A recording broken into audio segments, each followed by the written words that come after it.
And we are live here on Plus One EXP's Roll for Content channel. My name is Tony Vicenda, and I am joined, as not usually, but always appreciated when it happens, by Kyle Latino, the Map Crow themselves, host of the now over 100,000 subscriber channel, Map Crow. Kyle, for people who are weirdly not familiar with how great you are, why don't you tell them? First of all, I don't think it's that weird, but second of all, I do think I'm great. But yeah, no, I kind of came into TTRPG game design through map illustration and then picked up some credits there and then have moved into a wonderful time making videos and then got into teaching game design in academia, burnt out of that, and now I'm enjoying being 41 and having very little of any of that going on in my life right now. Also, Gold Any Award winner for the Monstrous manual. Kyle and I did a few streams when Monstrous was funding, walking through the process. Monstrous is about moving beyond the stat block and into the story of what you want your monsters to be doing in classic fantasy, or not fantasy, but more kind of traditionally or OSR minded games. I think you could use it for story games just as well, but that's not usually where you would pull some of that stuff in. But it's about asking questions about what you narratively want your monster to do. This came out of your Build a Better Monster series that you did on your YouTube, where you basically were like, goblins are dumb unless you do them my way. Witches suck unless you use all of my ideas. And then you gave people the tools to use those ideas in Monstrous. Like I'm watching the video now. Yeah, it's like yeah. you're reading from a transcript.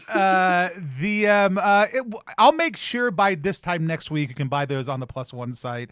I'm sure you can go over to cloudcourier.com and find out where to find them also too. We'll find a link and drop that somewhere down in the description because it's great. Also created Starborg with JP, our good buddy, and has done a lot of other cool things in the past. It's really funny when we started talking about this workshop for Zine Month, which if you want to find out all the things happening with Zine Month, head over to ttrpg.link/ZiMo site to check that out.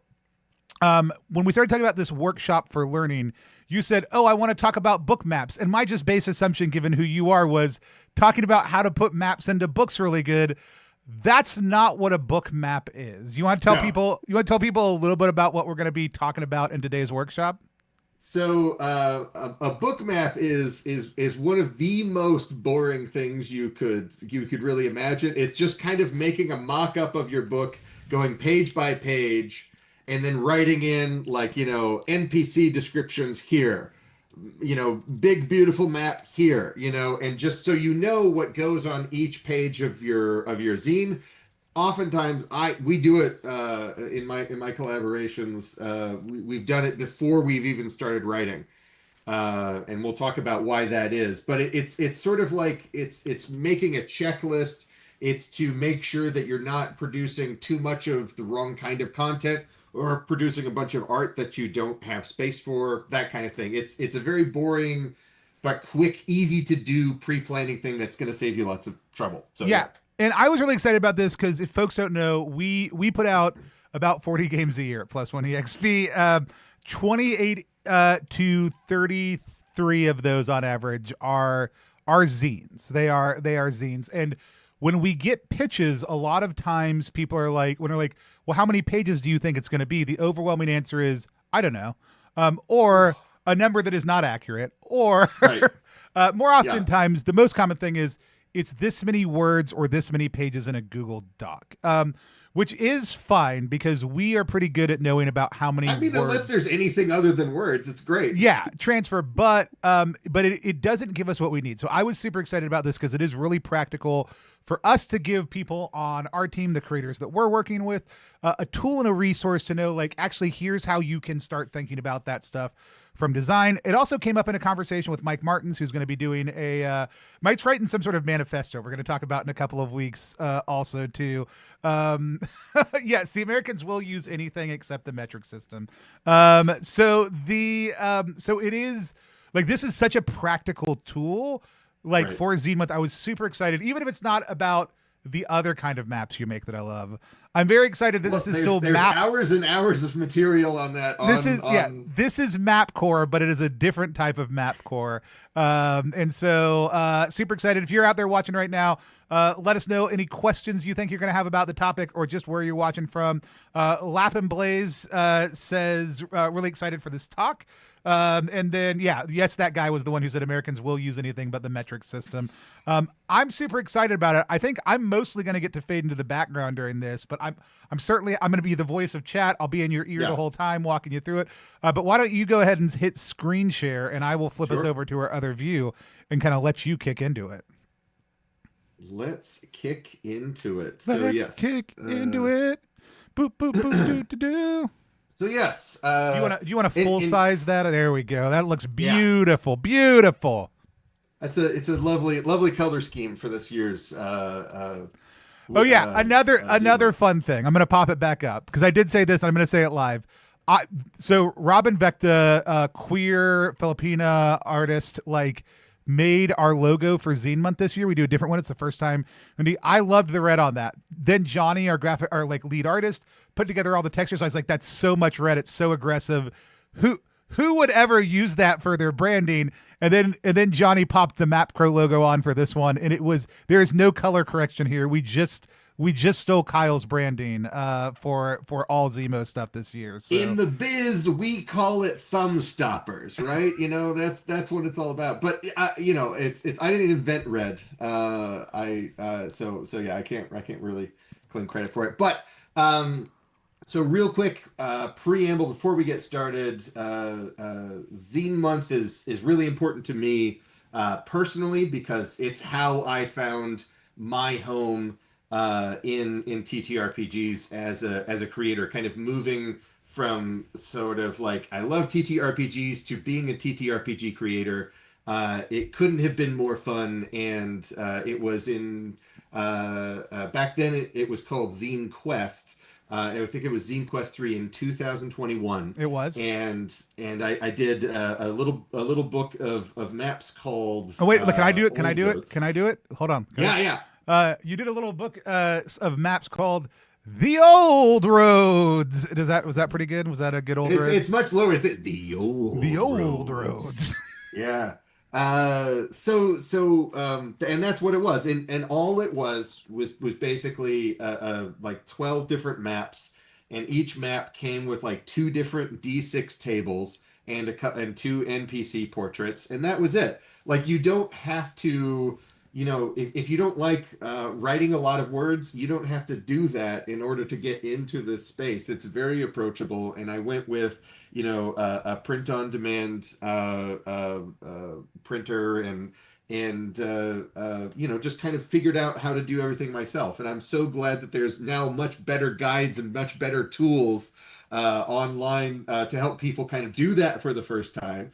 But actually Tony was the first person to actually notice that the zine was up for Zine Quest and told people to get it and all that kind of stuff. So for me, it's I could think when the opportunity came around, I could think of nothing else I would rather do than try to do a workshop and kind of give back to the wonderful space that Tony has created, and the wonderful space that is just indie TTRPGs.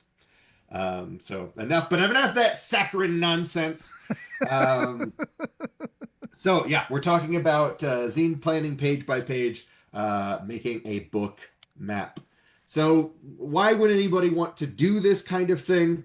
It's not fun. It's not glorious. Nobody's going to pledge to your crowdfunder page because you put I made a book map on this. It's not a sellable feature or anything like that. But no matter what you are making, it needs to fit on pages. And if you're printing, those pages need to be set sizes, and you don't want to make a bunch of stuff that turns out not to fit in your zine. You would think this would be obvious, but there's all kinds of reasons that people get excited about making stuff. And sometimes if you're a writer, you want to write a bunch of stuff. If you're an artist, you want to draw a bunch of stuff, and you get too invested in that specific thing that you kind of forget that there are logistical things. There's only so many square inches that you have on each page. and it doesn't matter how lovely you think your writing is. Maybe 4 pages of it first thing in the zine is too much, but you won't know that until you kind of check to see what feels right. So actually, before we go on to the next slide, I'm just going to show you. So this is the book map that we used for Monstrous. Quite a bit less to look at. But this is kind of, when I say book map, this is what I'm talking about. So this dotted line here in the middle is the center fold. So is my camera still on screen? We're still on screen also, yeah. Okay. So if you were to look at a wonderful zine from Plus That's One a EXP, that's a gross zine. Who knows? no, this is great. This is the great stuff. Each page is going to be in a spread, and that's what you want to be looking at when you're planning out your zine. Because as you open a book, you're going to see 2 pages at a time. So I like to make my book maps. I just make them in Google Slides, and then the big dotted line there is just for the kind of like center seam between the pages. And then you just go through page by page, and where you think there's art, you put a big gray box. And when you think there's text, you type in what you think that text is. I like to kind of like do a big summary, especially for like a longer project. We had, I think I forget how many pages Monstrous was, but I think it was. I mean, I can go grab a copy if you. A little, yeah.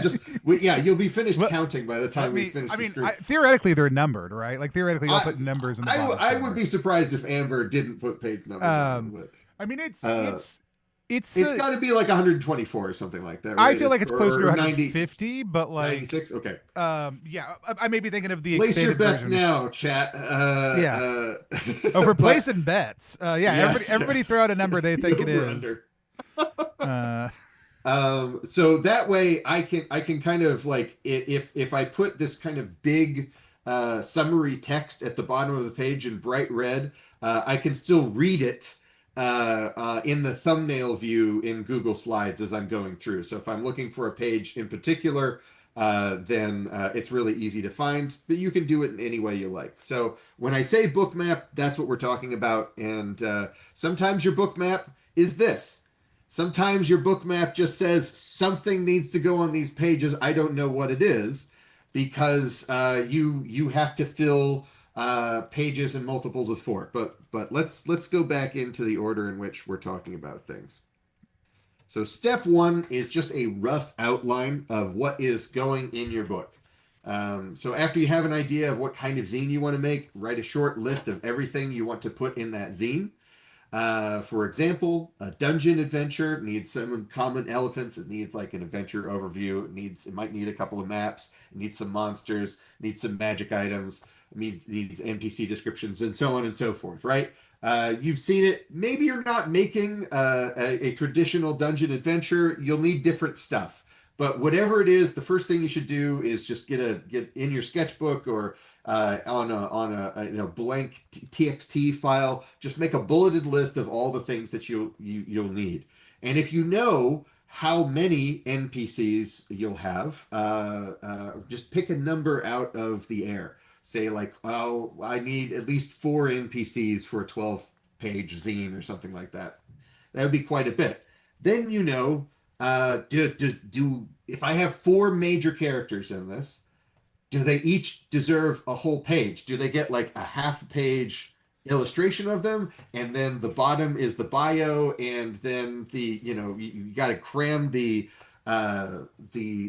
stat block in there, right? Already you're starting to solve the puzzle of the zine instead of this vague creative concept of I like zines, I want to make this kind of thing. You're coming in and you're solving the exact puzzle that you need to solve, which is just book design, right? So when in doubt, just look through a zine that's similar to the one that you're planning on making, and then just write out a list of the different categories of adventure content in it. Just look at somebody else's zine, see what kind of stuff they have, and list that out. And for more on stealing, we have 2 workshops coming up. One called Contractual conversations. That's going to be with Noah Downs. That's about how to not to steal from your collaborators by having good contracts. And then the other one is going to be by Mike, which is literally about Mike Martins, which is literally going to be about how to steal in graphic design.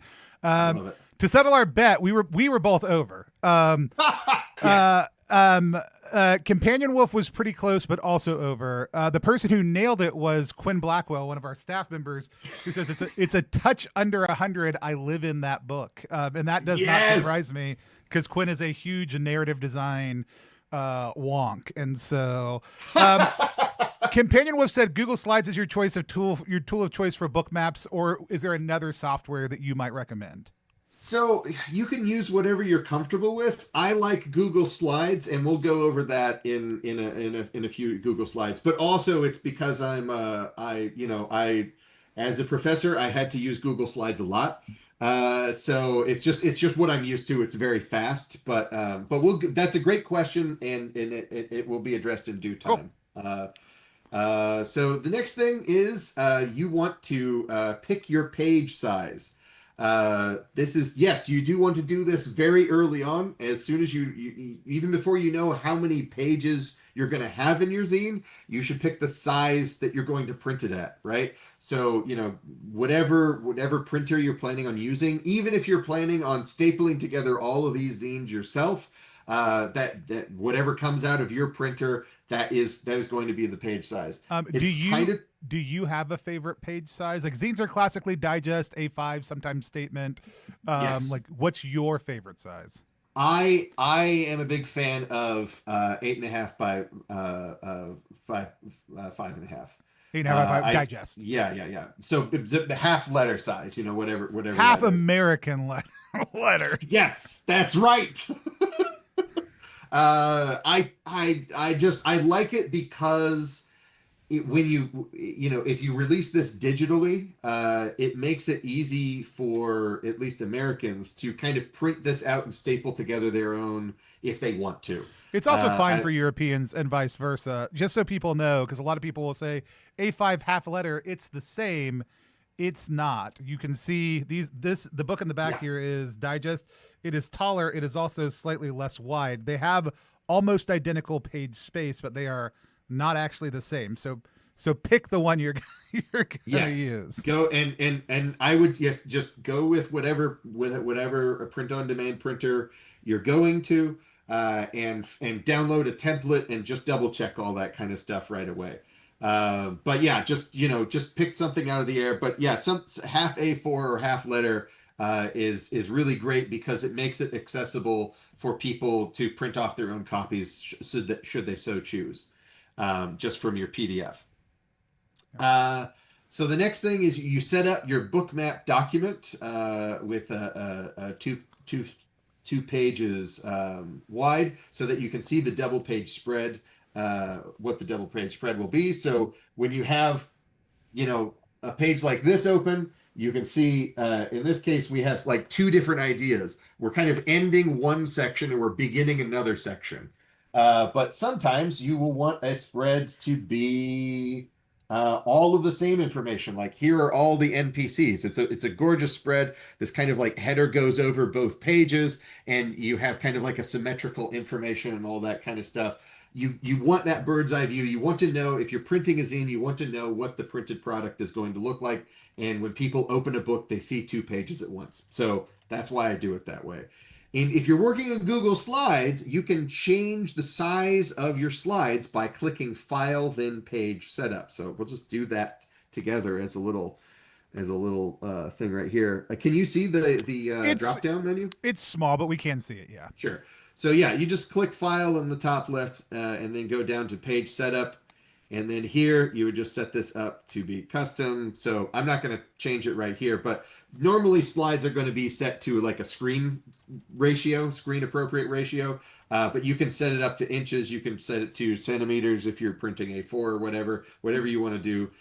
So do that first before you get going, because otherwise it will kind of like shrink and resize everything if you've already kind of like started putting things in it. And sometimes like exact sizes are really important. So before you start doing any work on this, you open up whatever you're doing, you set it to the correct size for two pages right next to each other, and there. And then yeah, I like using Google Slides because if I'm collaborating with other people, uh, everybody can very easily see that book map. And then they can use it as a checklist, and they can kind of say like, oh, your artist can go and it's like, okay, I've done this illustration, and this illustration, and they can put like a big orange check mark next to it when they finished, or when they've started something. They can leave a little comment if they have questions about like, hey, we just said something was going to go on the inside rear cover, we never made a decision about it, deadline's coming up, what are we going to do? That's where those conversations can happen in a more concrete way that everybody can kind of visualize. That's why I like Google Slides. If you're working by yourself, you could probably put this together in, whatever Affinity or InDesign or whatever. But that's just a little high tech If for you're what it wealthy is you're enough to doing. not be doing indie RPGs, you could also all use your individual Adobe subscriptions Yeah. to do commentary and other things on collaborative documents. I dumbly pay for Adobe just so I can do comments on other people's stuff. I think they've actually made it so you can do it without having an account. That used to not be the case, but Yeah. yeah, Google Slides are great. Also, the other thing about Google Slides is, as long as Kyle's okay with it, and which I'm asking on air, so now the pressure's on. We can make a read-only copy of this and share it with all of y'all at the end Oh, too. absolutely. And Uh, I would be happy to share some example book maps that I've worked on as well. yeah, They're not much to look at, but again, the more approachable and accessible the stuff is, sort of, I'm interested in demystifying the process. Uh, so there you go. somebody said if you're doing Mothership, don't do A5. It won't fit in the box, and I'll get mad. Which is a good thing to think about. If you are designing for a system and that system has a page standard, it is good to Yes. go look at what that standard size is. All Mothership stuff is Yeah. digest, but there's things like Mouse Ritter where a lot of their adventures are A5 trifolds, Yeah. and so like it's good to look at the. You don't have to be bound by them, but look at the common form factors of other people designing in that same system if you're wondering what your page size should be. I mean, that's such a good point. That's something I've never really had to think of. But yeah, and I would just go so far as like, don't Google it. Don't ask people. Don't use up other people's attention spans and bandwidth on social media. Don't like talk. Just get out a ruler. Just buy one of these. They're very cheap, and measure things yourself, and That then works write it too. down in a notebook, Yeah. because you should be keeping a notebook for all your creative That's projects true. anyway. Like, right? Shout out. I don't know if you're following them. They post very rarely. Analog RPGs. You should follow them on. You're not on social media. It doesn't matter. Other No, yeah, people yeah. should go follow Analog RPGs. They just do little notebooks from the cons and other stuff they go to from the sessions they're running. They do a little Oh, like design page for each one, characters they're making. They just share them online. It's so cool. Also, B5 is the best page size, by the way. B5, also known as B5. executive. It is the size of the book that Kyle keeps on holding up. It's slightly larger than a standard zine. A little bit more breathing space, a little bit larger text, same design ethos. My favorite, 100%. Luxurious. Yeah. It's a luxurious size, I would say. The sophisticated size for a Isaac Williams, creator sophisticated of scene. Mouse Rider, and I are the two biggest B5 stands that I love exist it. in the world.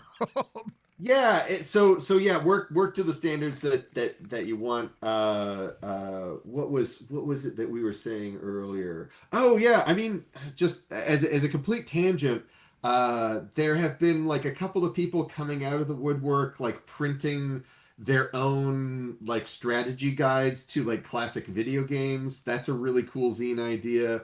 Your own kind of like comic journal of your own, like, your favorite character that you've ever played or something like that. Like, it doesn't have to be a brand new game, or it doesn't have to be like a hack of somebody else's game or something like that. It can be it's all part of the same community. So like, whatever gets you excited, like, I'm sure you can get other people excited about that thing if you develop it with passion, and make a book map, of course.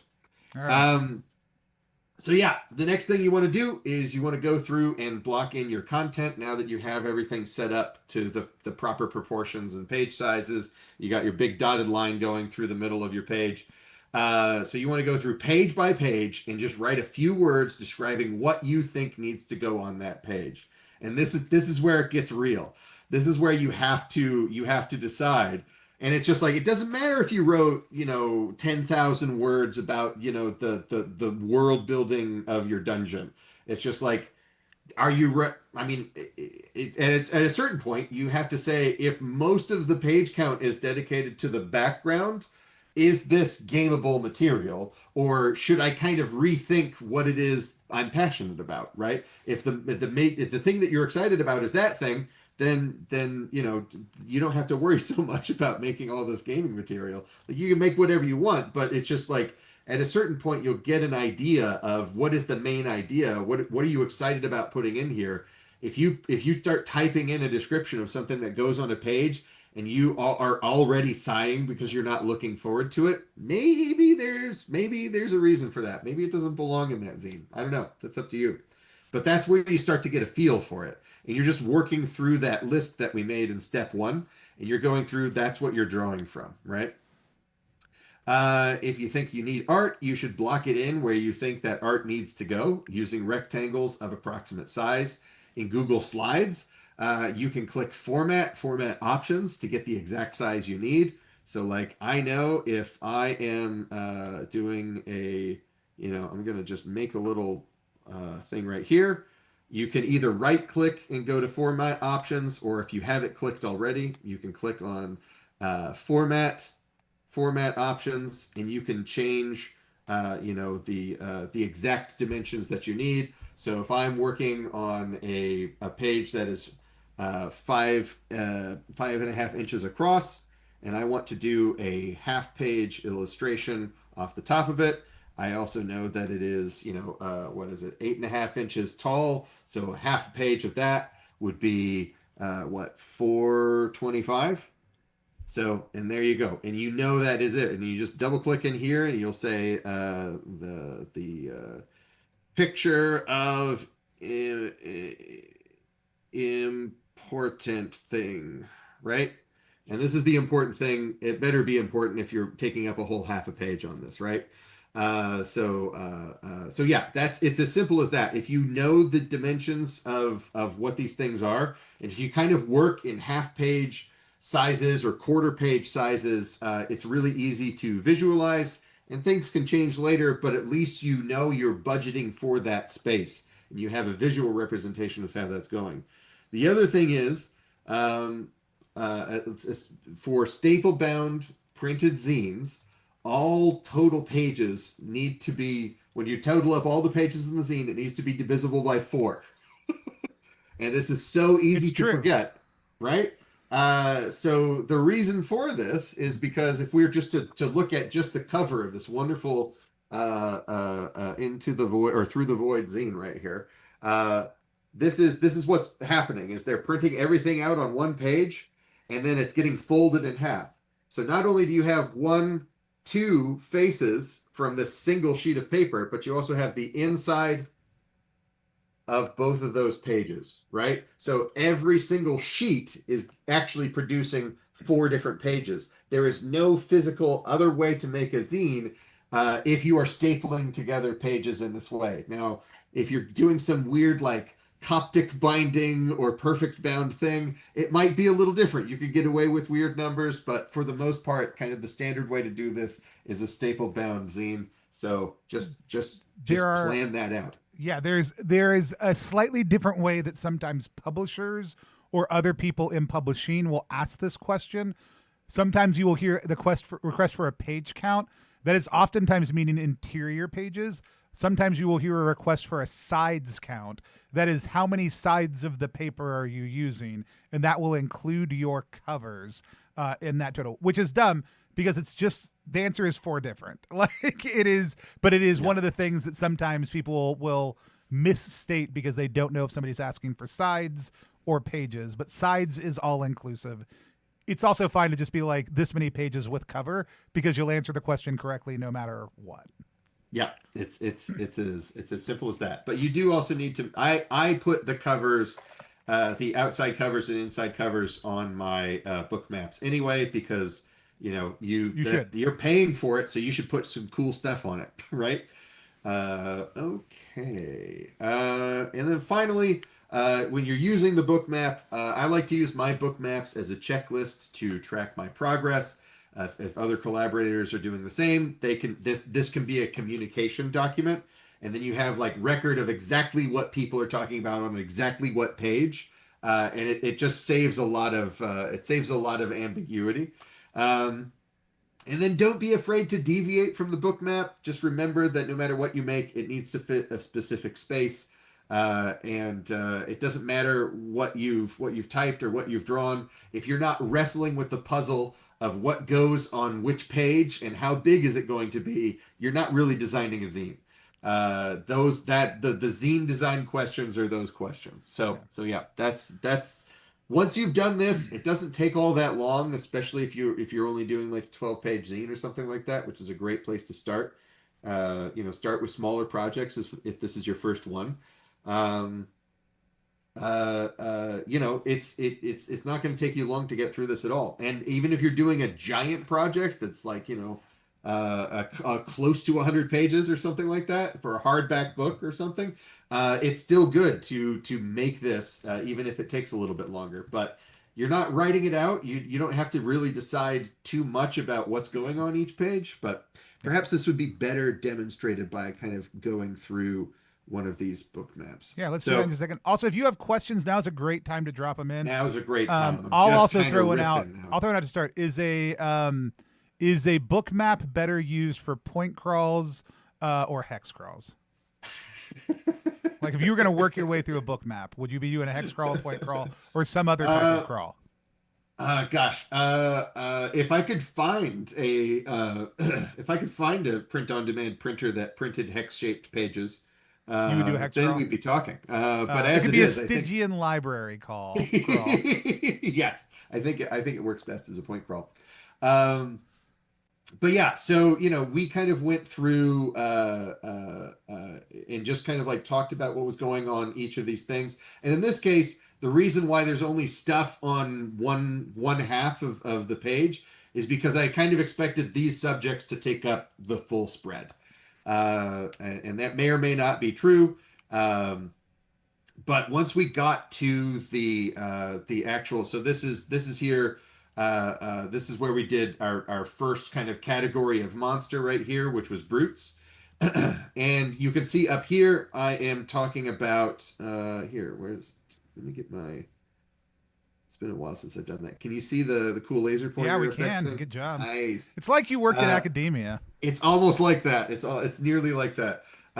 So this kind of acted like a checklist. So as we had spreadsheets where we were also tracking this information as well. But when I was just roughing in ideas, I would put it here, and that became a document that we would communicate with other people.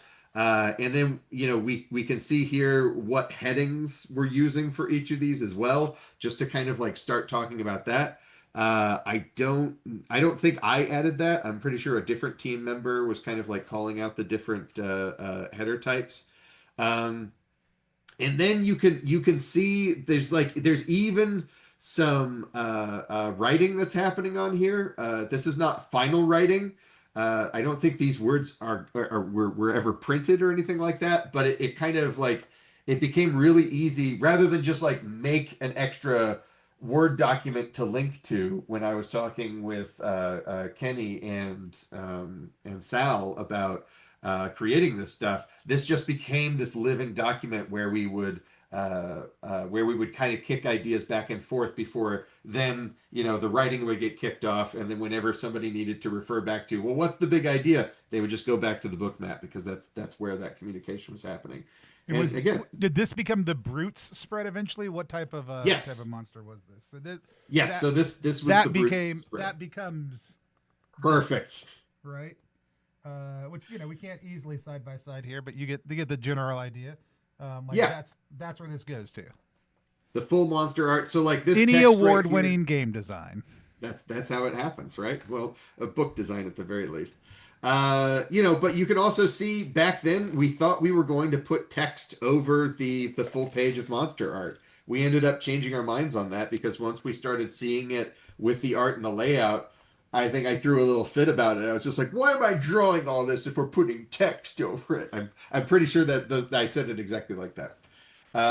But you can see here, it's like what is the type of information that's going here, and then we would just copy and paste that. So you can see like a lot of that text is repeated over and over again as we did this, and then it's just the new information that we are kind of adding to each of these. But Which so yeah, the cool go thing ahead. is you're also essentially like once you have this down, and this is what you're talking about, like you've created essentially your concept masters for layout also too. Yeah, And if you know, hey, this is a zine I want to serialize and come back to, like designing these the first time are going to give you, I want this type of page here, I want that type of page. You're going to be able to do this faster and manipulate elements as you go if you're visually designing in the same space. If you're changing your visual design, you're going to change your masters, right? But like it's this is a process that will also speed up future iteration on that yeah. process.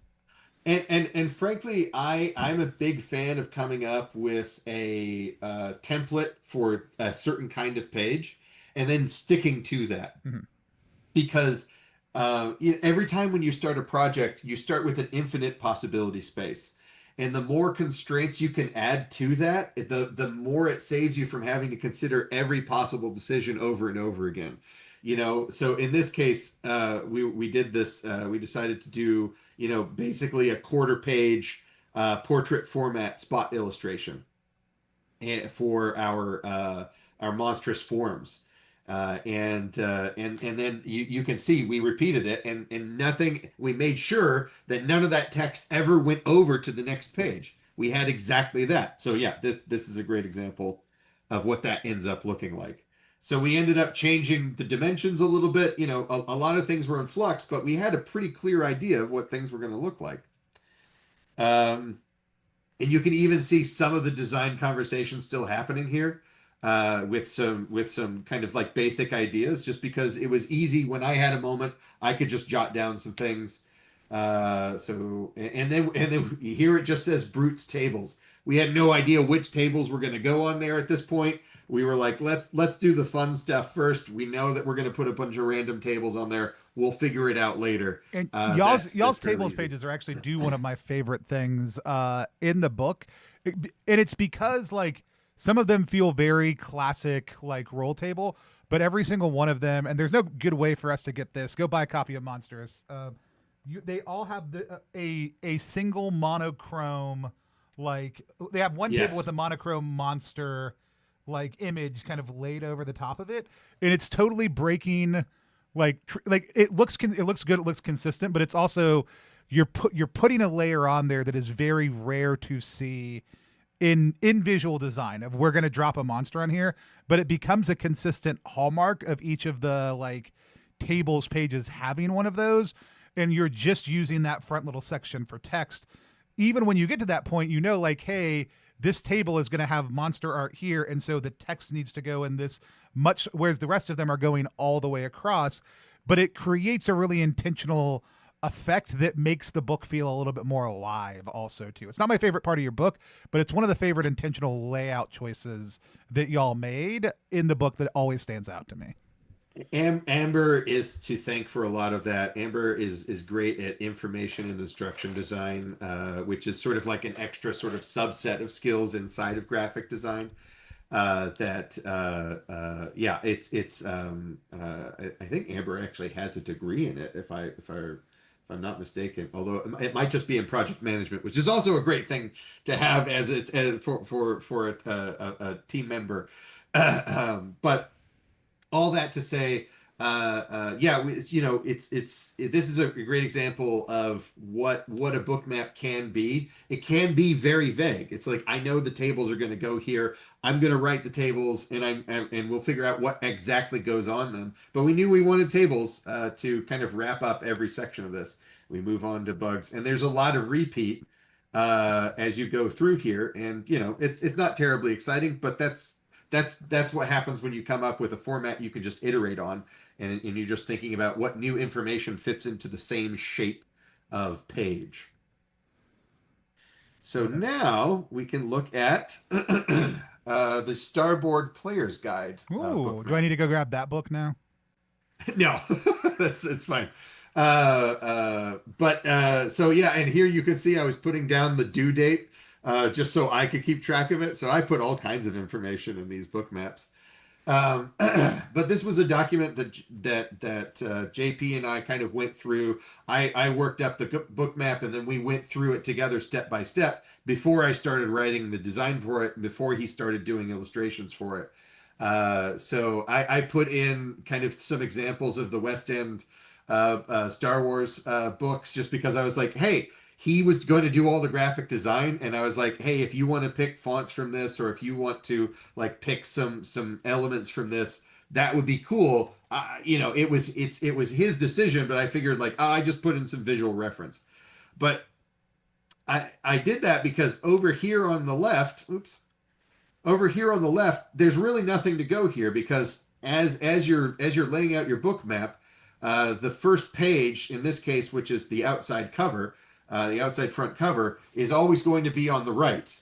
Because if you think about it, it's just like you have your cover book, and then when you open it up, you see the inside cover and then the first interior page right here. That's the first spread. So before you actually open it up, that first section, that first face on the left of your book map is going to be just blank. It's there because it doesn't represent any kind of page, and you want your spreads in your book map to align to what people see when they're reading through it. So there you go. I wasn't in charge of the outside cover, but it needed to go on there because we had the inside cover to do. So Also, inside, if you're not go familiar ahead. with JP Coover, you should be. I dropped a couple links in the chat for folks who linked in the video. Also, JP is going to be on with us next Monday for our Now You've Seen It roundup to look at a couple cool projects Oh, online also too. yeah, JP is a hero of mine, and just like an amazing zinester, and a creative voice, and really also does is kind of devoted his time on this planet to making it easier for other people to learn how to do this stuff, which is great. Also, not surprisingly, but also unawarely, JP is watching right now and just sent heart sign emoji over on YouTube. Yes.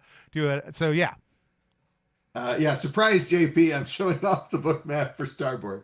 So one of my favorite, so doing Starboard, it might come as a surprise to some, but it was riffing off of Morkborg. It's like a compatible with Morkborg system, and I love the way that Morkborg has quick reference rules on the inside covers. So the first thing you do when you open up the cover, you see a quick reference of the rules. So I knew that had to go there. So the inside front cover in page one, that's what's on there. And then you get to page two. What is at the beginning of a Star Wars movie? It's a title crawl that kind of gives you the synopsis of what to have. So that's what I put here on the page. And then in this case, it was of course always up to JP to decide what these illustrations would be. But as somebody who has worked with writers in the past, uh, I would rather get a brief that I could disagree with, or yes and, than nothing. So as I had ideas or references for what illustrations could go where, I would put that in. But it was JP's job to kind of figure out what he really wanted to do with all of that. So and then we had that conversation ahead of time. It wasn't something that was surprised or a bone of contention in any way. Although he might tell a different story when he's on later this week. But yeah, so I'm roughing in here so you can see. Oops, you can see Star Destroyer flying overhead like at the beginning of New Hope, and then Rebel cruiser fleeing the Star Destroyer. Of course, none of this is actually. It's all non-litigiously similar. stuff. This is not non-corporate, non-copyright infringing Star Destroyers. Of course, this is Yeah. not in any way an official licensed by Disney product, but as a shorthand, this is kind of how we talked through it. Yeah. We don't want to explain all the technical difficulties to you right now. They all exist legally. Yes. Yes, exactly. I'm sure I'll be slapped with a cease and desist before the end of the stream. So yeah, then we started talking through, what this is really great because you think about like, okay, this is a brand new game, and what do you need to learn in what order is a great way to kind of decide what goes on each page. What's the next important thing you need to know? So the quick reference rules are here on the inside cover because it's physically easy to find it with your thumb, right? The cover's a different paper stock. It's easy to flip to it. That's why it is there. The next thing that you need to know after the quick reference rules is what this game is all about. So that's on the next page. And then you need to know what do you do to actually make a character in this game, and then you just kind of go through there. And then we explain the rules for ability scores. We explain the rules for rolling for all the random species, and all of these green check marks here are what I was changing them to as I was finishing the writing for that content. Because I like to pick and choose my way through. If I'm not really feeling like, writing a random table or something like that, I'll kind of leave it till later. You can see here a yellow check mark in this case was a note to me that I had started it. And Wait, so I you just have never not came finished back. the game, and I've got Apparently, copies I sitting. still owe. Apparently, I still owe JP some material for No this. wonder it's Don't so tell him. affordable. Yeah, yeah. um, Here I thought it would be fun to have, like, functions and malfunctions are the things that where you're randomly choosing or randomly picking for your droid character. And we kind of talked about what we thought the cool like playable classes would be. And you can see here, I would, if it was just a spread, if it was just kind of more of the same, each class kind of gets its own double page spread. I didn't bother, figuring out what was going to go where. I just knew that it was going to be there, and I knew I had to save room for all of the wonderful kind of like, JP's take on the bombastic Morkborg layout, as well as all the art that he wanted to add. So I wanted to make sure that I wasn't overwriting these pages, because a big reason that anybody would buy these, it's not for my interpretation of Star Wars as seen through Morkborg. It is, it's JP making beautiful books that get your imagination going. That's the key. So as a collaborator, knowing that that's a major selling point of the book, that's why that's why I tried to lay things out in a way that I knew I wouldn't be crowding what he wanted to do. And yeah, same thing here with the bounty hunter. And so I knew I had to think of two different D6 tables for, I guess two different D6 tables of things that your character gets. I needed to think of what their what D6 complications. I needed to think about what the advancements options were going to be, when you level up and all this kind of stuff. And then this extra feature right here, like, droids are repaired. They can't restore HP in the same way that kind of organic characters can. Bounty hunters have like a soft spot for, it's like, oh, but kids, though, they always have to save kids. So that's like a little special rule just to bring that flavor out. So I'm roughing in all these ideas. You can see here for the youngster, I didn't really know what I was doing when I was putting in the tables here. Like, it's like, oh, they need two D6 tables. I know that for sure. Question mark. And then I made a note to myself, just like, go look into the Dungeon Crawl Classics Halfling luck rules and see what that feels like, because that felt like mechanically appropriate and evocative.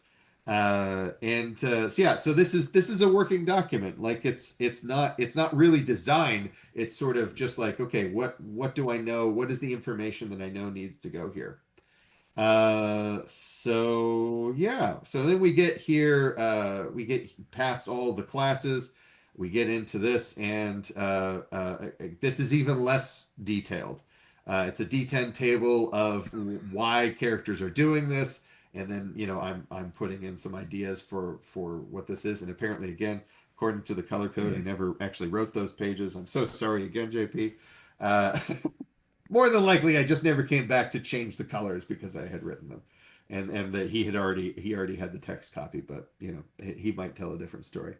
And yeah, this is a much more typical um, this is a much more typical book map page, which is just a vague idea of what goes on it. Now, in this case, earlier on I said, plan out the illustration, make that size what you think that size is going to be.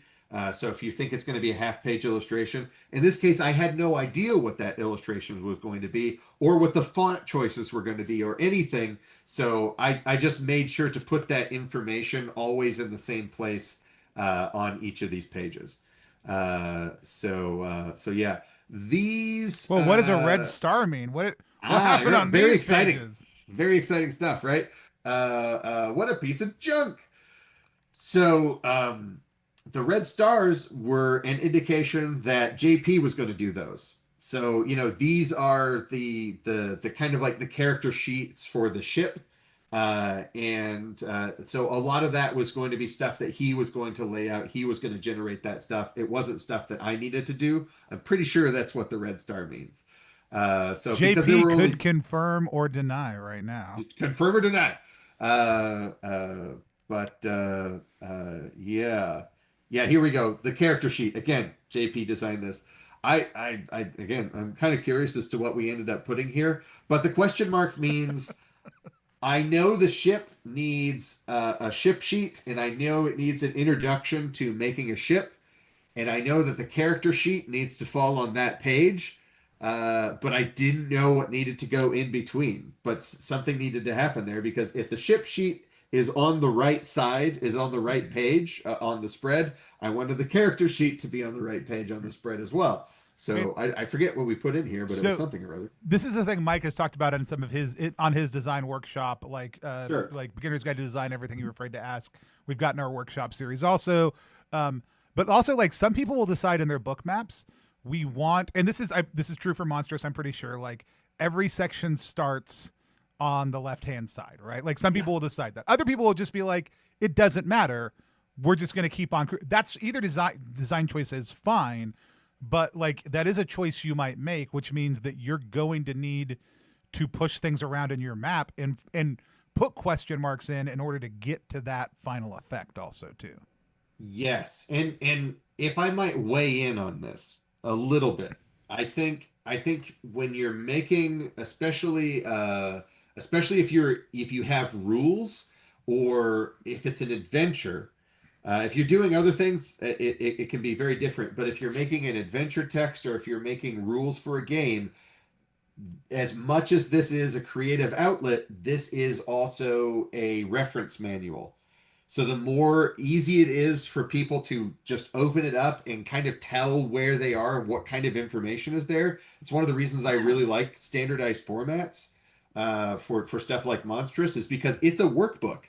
There's actually like blank spaces for, if people, nobody's gonna actually write those out right in the book. I Quinn would love apparently it if might be, somebody but did. Yeah, yeah, yeah. That would be amazing. Do it in pen. Show me. um, Uh, I do have JP has weighed in.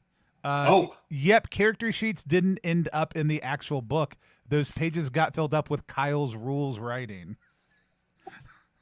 yeah, that sounds right. Yeah, I remember having that discussion. But again, that kind of came up when the project was kind of coming together, and we kind of talked about it. It's just like, does this actually need to be completed this way? I remember that now. So yeah, thanks for chiming in. I should have just I should we should have just scheduled to do this at the same time. I'm so foolish. I'm so scatterbrained, but maybe we can do it for some kind of retrospective at some point. But yeah, so yeah, and then we get to the outside back cover, which is, special thanks to Morkborg. Here's the, the web addresses for me and JP and all of that stuff. And then there's a big X because, there's nothing after that back cover. Again, that's just going to be off on the left, and there's nothing there just because the way that the spreads fold. And we don't have to go through this again. No, Uh, but that's great. this is the Starboard Galaxy Masters Guide. I put down my due date. This was like a little over a month later, and because he has to get his digital customers their thing in a certain time, and then that needs to go to print so that his print customers get that in the mail at a certain time. And while there's a little bit of wiggle room, I wasn't the one who was going to set it. Yeah, So JP. we always. Yeah, for people who don't know, JP is one of the few great outlets that put out at least one zine every single month. If you want to go check out JP's Patreon, you can. I'll go Yeah. find the link for that and pull it over. And that for many other reasons, but also for that reason, JP is my hero. And when I grew up, I want to be just like JP. Uh, so yeah, quick reference again. This is a GM's guide, so while it does have some combat rules that you can reference, it also has like a bunch of random tables so that if your players zig when you think they're going to zag and you need to come up with some BS on the spot, these are the generators that are going to help you kind of like improvise your way through that. And Yeah, there's even less information on this because we kind of had a process at this point. We'd already been through the player's guide, and also, JP was the one telling me the page count. And so usually the way that he says he does things is like if he does a player's guide and a GM's guide, the player's guide is going to be a little bit thicker than his normal zines, and then the next one can kind of afford to be a little bit thinner. So as a result, the GM's guide isn't that big, but also like it's a GM's guide for a powered by Morkborg game. It's not really big on like very windy advice and that kind of thing. Yeah. You're supposed to kind of roll with it. So yeah, and then this just became kind of a jam session for what I think needed to go where, what kind of tips I wanted to write. It's just like if I was going to do that, if I was going to put this in here, it's just like what do I think space combat rule tips should be? What do I think about the importance of urgency in kind of like fantasy, sci-fi, perilous situations and all that kind of stuff? This is where that was going, and yeah, so that's basically it. That is the book map talk. Uh, Unshare, and we'll go back to just the two of yeah, us. unshare. The everybody wants to be JP. Says all year I dream of gaming conventions over on Sure. Facebook. No, this is super helpful. I'm really like a ton of people watching right now. Thanks everybody for showing up. We've got a couple more things coming. If you have any questions you want to ask about what was shown, even if you think maybe you missed it earlier, we can tell you that. You can go back and watch it. If you have questions, this is a great time to go ahead and type them in wherever you're Yeah. watching. If you're watching later on the video on demand, go ahead and type them in anyways. We can probably get you an answer. Apparently, Imagine so. everybody's on YouTube. We are only 3% as cool as Kyle's channel as of this morning. But Kyle, I'm going to ask you for a couple final thoughts though. Like things maybe that just didn't fit in. Where did you stumble upon this process? Like what got you started with book maps Oh originally? gosh. I'm pretty sure Amber insisted immediately. I don't think it was my idea. Like it made all the sense in the world. But I'm pretty sure Amber, when we were working on Monstrous, was just like, you need to make a book map. Yeah. It's just like we can't move forward until we know what's going in this book on a page by page basis. And I've sworn by it ever since. And I immediately saw how useful it was, especially as a collaborative document. And yeah, to this day, when I'm working on stuff, I'm using it. Yeah, I mean, I think we're gonna probably have Johnny or like someone on our team go through and just set up some conceptual masters. Couple things I also dropped in the chat. If you haven't checked out the Explorers Design blog, go check out what Clayton's up to. Like you'll Oh if you man. enjoyed this workshop, like it's a great place to deep dive. The Explorer's template is essentially kind of a ready to go book map that's in a lot of basic design files where it's just like fill in these sections with this with a few references, right? It's a really good if you're doing kind of Yeah. an OSR or traditional concept, but it does a really great job with like marginalia concepts and other things like that.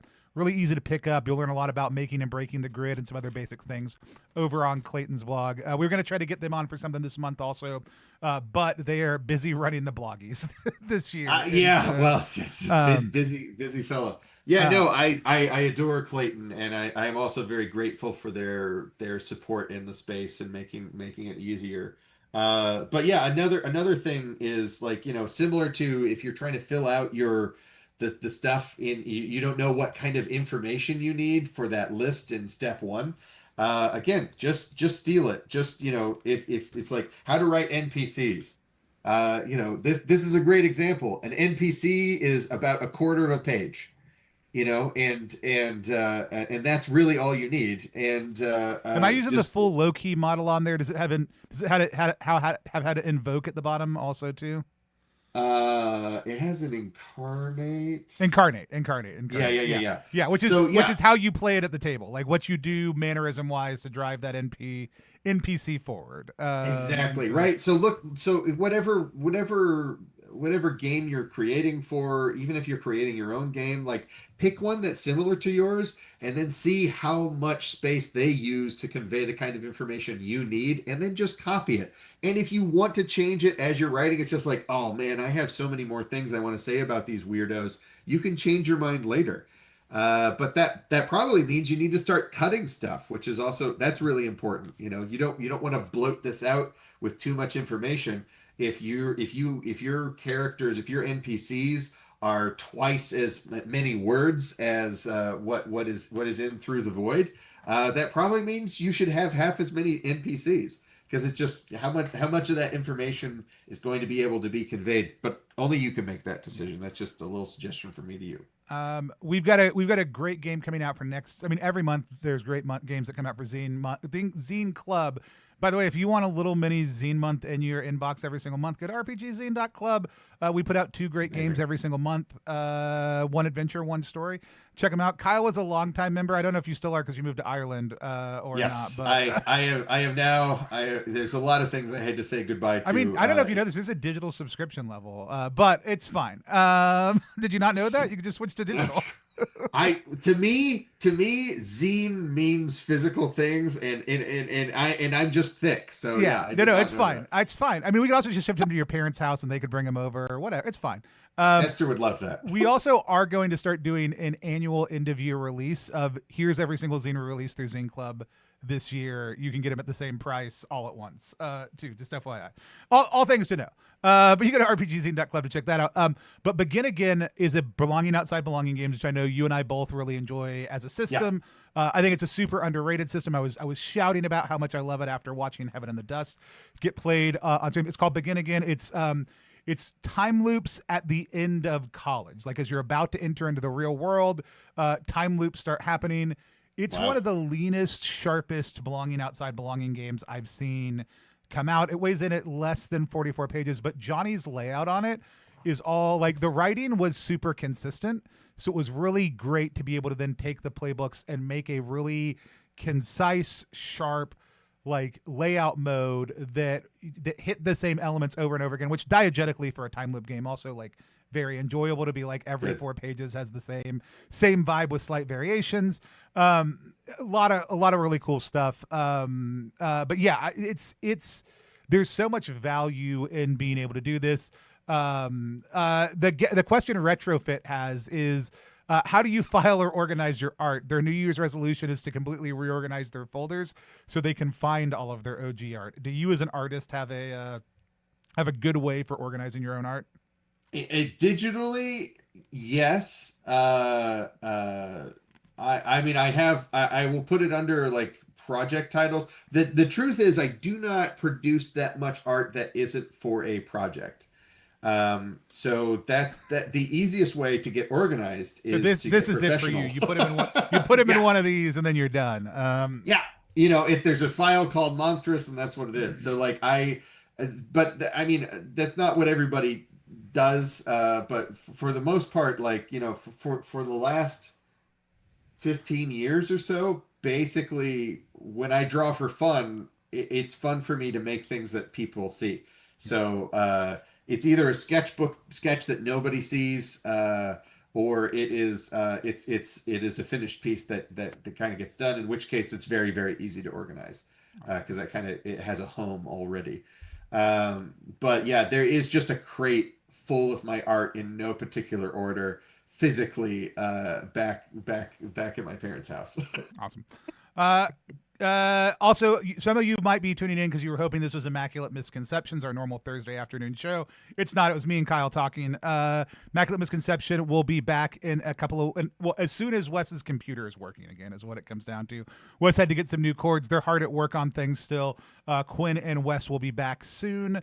A couple things you can check out for us is in addition to our 2 Zine.Club releases this month, since it's Zine month, we wanted to take it up a level. So for our Zine.Club releases, we've got an adventure solo point crawl using a tarot deck called Heir of Swords. So you make an actual point crawl out of the different tarot, inspiring the different locations. That's by Yanni, who's the creator of Ambition, one of my favorite games that were funded last year. We've also got Bear Witness, which is about taking your kids to soccer practice, all the normal day-to-day things that you go to, but also the young woman who you keep trapped in your basement who may be a portal to another dimension or heaven. It's very Martyrs inspired.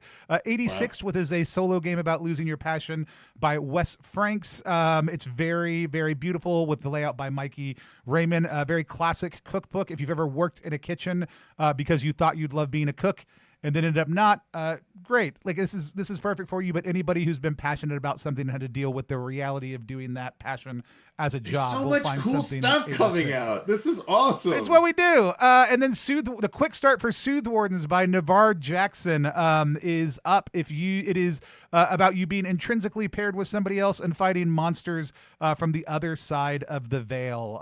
That full game's gonna be funding later on this year. We've got a bundle where you can get each one for a little bit cheaper. If you're a Zine.Club member, you can add on the 2 extra ones for even cheaper because Zine.Club members get everything at the best price as it comes out.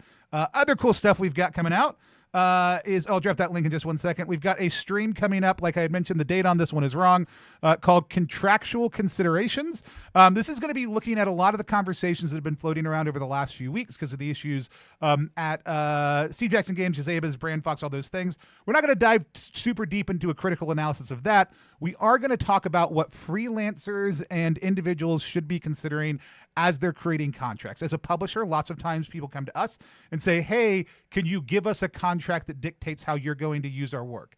We are not comfortable being in the driver's seat of how we get to use your work. We want that to be an open conversation between you. That means our freelancers need to have tools and resources. So this is in part for them, but this also, if you're a group of people getting together to make a zine for the first time and you want clarity around different things that are being contributed, ownership, other things like that, we think it's good for everyone to be on the same page. And while that may not always mean legal contracts, the kind of clarity that legal contracts brings should at least be discussed as you're looking at that process. Noah Down's going to be our special guest for that, to look through how we can better equip ourselves and those we work with to have informed conversations around contracts and contract issues.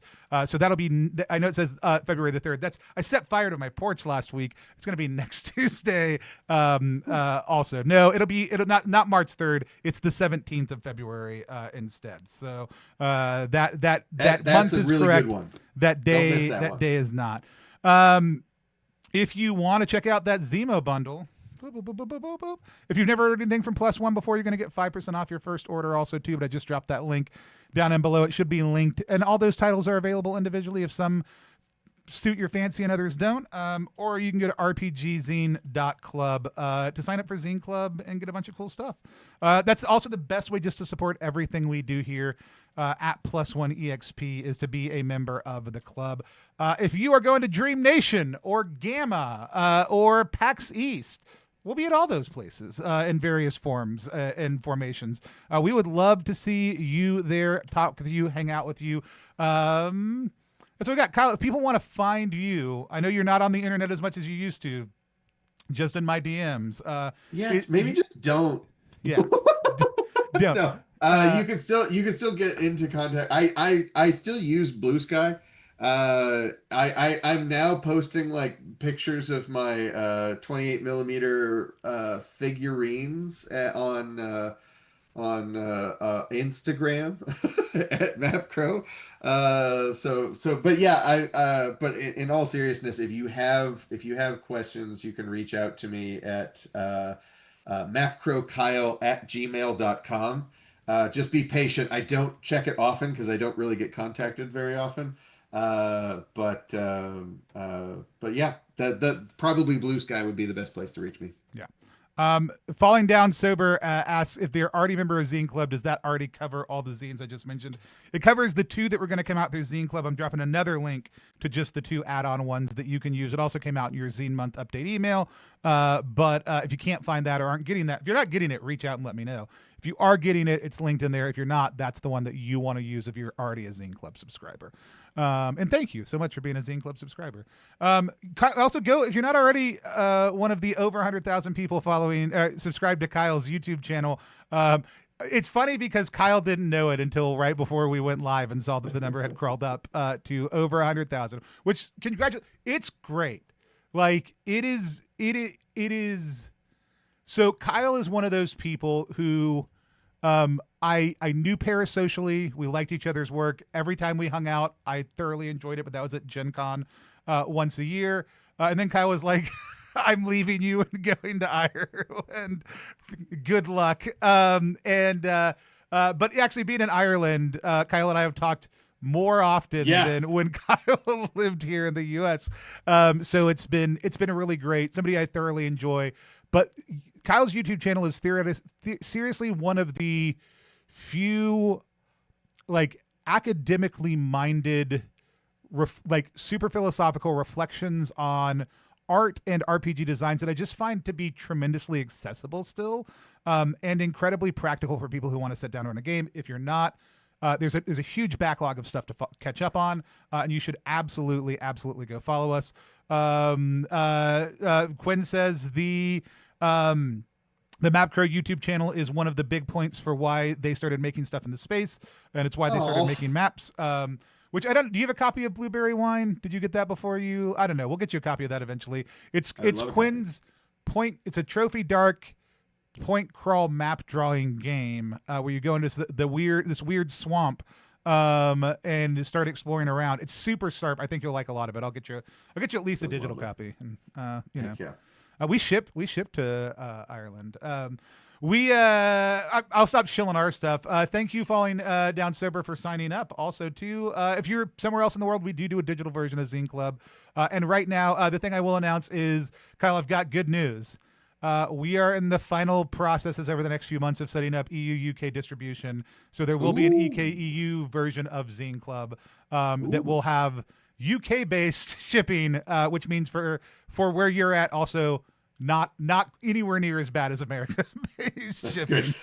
Good. That's great to hear. So, but if you love zines every month, go check out what JP's up to. A lot of other great stuff. No one should sign up for Zine Club if they don't feel like they can fiscally commit. We also are going to have just a support level of Zine Club that'll be launching soon. That'll be like $3 a month. That'll get you like every once in a while a free digital one. There's higher levels that'll get you physical. All the normal stuff. It'll just be through our website, not Patreon, because we just like knowing how much we're making off of every sale. Yeah, we'll be back next week for more of this stuff. Go follow Kyle. I don't have more to say. This was great. Thanks everyone for coming. People are just hanging out. I don't know. That's wonderful. What y'all good? All right. We'll talk to everybody later. Bye.